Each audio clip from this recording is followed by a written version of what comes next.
ya Bugayo akusakira ag'ebyobufuzi muga sayansi ne tekinologiya nange Joan Tambabazi agafa ku muntu wa bulijjo nange Madeleine Lakeer agava mu kooti nange Eka Cronal nga bwe gali nange Joan Comfort Agazu agafa mu Parliamenti nange Kisaakye John amawulire ag'ebyobufuzi ag'eddiini ag'ebyemizannyo wonna mu malindirire buli ssaawa 2 ez'akawungeezi.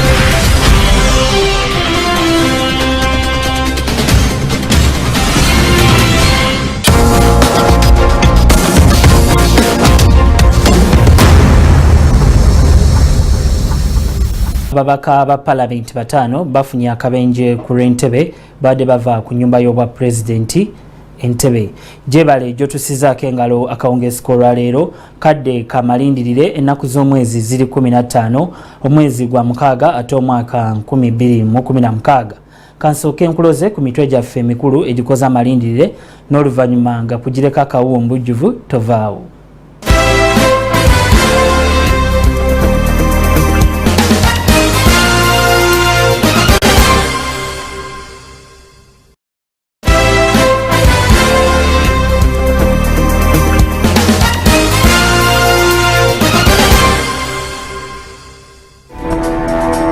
Kooti yeganye okuwulira omusango gwa Kano Dr. Kizza Besigye mu kkomera Luzira.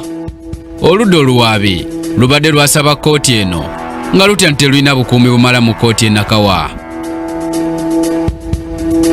Minisita omujja w'ekibuga Kampala Betty Olive Namisango Kamya asuubizza okumalawo okwerumaluma mu kibuga era akakasizza okugoberera etteeka lya Kampala okuweereza obulungi bannakibuga.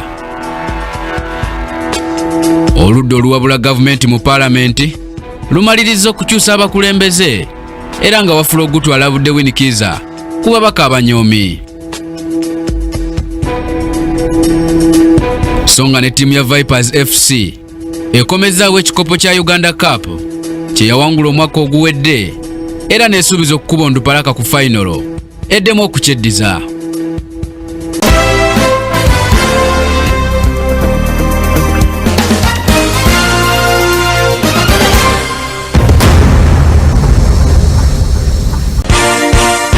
This is Kingdom TV.